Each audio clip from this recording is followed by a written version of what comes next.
Close Sports Pulse, Bradley Chubb, a top NFL defensive line prospect from North Carolina State, digs into some of life's most important topics. USA Today Sports Berea, Ohio. The exonerated man stood at the front of the auditorium and addressed his eclectic audience, punctuating many of his words with the slap of his fist against the palm of his other hand. "We've gotta save these kids," Rule Saylor urged, shifting his gaze from one side of the room, toward the dozen or so Cleveland Browns football players, to the other, where roughly another dozen guests, lawmakers, law enforcement members, community activists and Hall of Fame running back Jim Brown, sat. Browns owner Jimmy Haslam stood along the wall, listening intently. Usually this room at the Browns headquarters holds team meetings.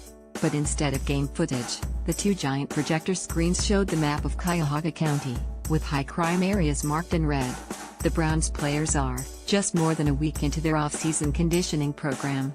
On Thursday night, Cleveland, owner of the first pick in the NFL draft, will select a new franchise cornerstone. But on this afternoon, a bigger issue consumed members of the organization as the Browns hosted Impacting the Land, their first annual social justice summit. Various guests had addressed the players on how they could use their platforms to help effect change. But the message from Saylor, the Cleveland man freed just 30 days ago after being imprisoned 15 years for a killing he didn't commit, carried the greatest impact. More, Lamar Jackson talks about Patriots visit, says Bill Belichick cool, laid back wearing a Browns-issued hoodie. Saylor said, "It has to start with our youth. Then, the guys in prison need your help. They don't feel like anyone cares. But the kids, we've got to save them." Browns players took notes as Saylor, who now works in his community to reach at-risk youth, listed ways they could help. "Communication," he said. "Talk to them. Give them your number. Don't slide into their social media direct messages, call them. Talk to them about their grades. Buy them some football equipment. Take the positive influence to them. They see it on social media, but it's so far away from them. They see guys running around with guns. They need to see the positive examples that you players can give them." The message hit its mark. "It inspired me a lot, man," linebacker Christian Kirksey told USA Today Sports after the summit. "If someone can sit 15 years in prison, he could have anger built up toward others, but he is like, I'm going to use my experience and knowledge to help somebody else, and it makes me think, you know what, I'm on such a high platform and have a lot of people's attention, so why not do it for right?" Dating back to last preseason, when several Browns players staged one of the first group protests during the national anthem against police brutality, the organization has paid special attention to the fight against social injustice. Kirksey and teammates have gone beyond protesting, and Haslam took note, understanding the group wants more than a green light to demonstrate. He has offered time and resources in support. Haslam also now sits on the committee that advises the Players Coalition. So, when Cleveland Browns Director of Player Engagement Ron Brewer presented Haslam with the idea of the Social Justice Summit, the owner heartily agreed. "How did we get here? Let's be honest," Haslam said at the start of Wednesday's gathering. "It's the elephant in the room, anthem protests. We wouldn't be here if it wasn't for controversy. Now, it's about a series of conversations, and our goal is to have a good discussion today, and quickly after, find one or two concrete things that we can do in our community that are measurable."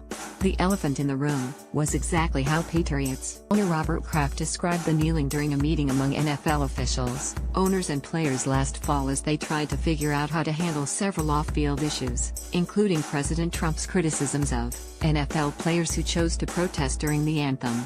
According to a report by the New York Times, Kraft also said, "The problem we have is, we have a president who will use that as fodder to do his mission that I don't feel is in the best interests of America. It's divisive and it's horrible." In the same meeting, Eagles owner Jeffrey Lurie cautioned those in attendance against being baited by Trump or whomever else. "We have to find a way to not be divided and not get baited." By the end of the meeting, the owners, players and league issued a joint statement expressing their goal of remaining united and working together to make a positive impact in the area of social justice. For the Browns, Wednesday's summit represented a continuation of the pact Haslam and his fellow owners made with players at that meeting. In recent months, Haslam has worked with Cleveland lawmakers on bills concerning criminal justice reform. And as Wednesday's summit concluded, Haslam asked Kirksey to gather his teammates to identify which specific causes they would like him to support in the coming year. His response represents a stark contrast to counterparts like Houston Texans owner Bob McNair, who has spoken disparagingly about players who choose to use their platforms to take political stands. And through their efforts, the Browns players, like many of their NFL brethren on other teams, are proving that the protests were much more than an attention-seeking fad.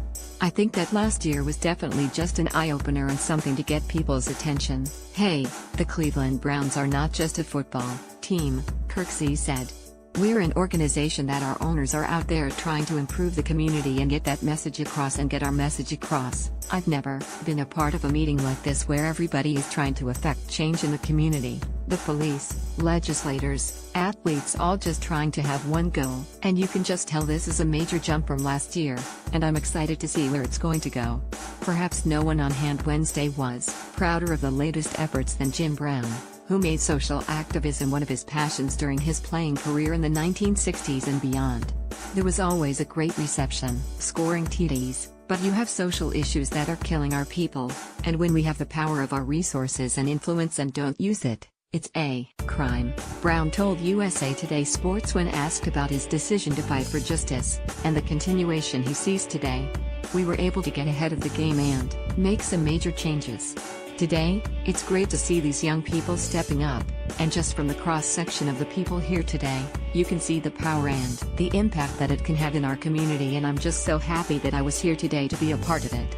Follow Mike Jones on Twitter at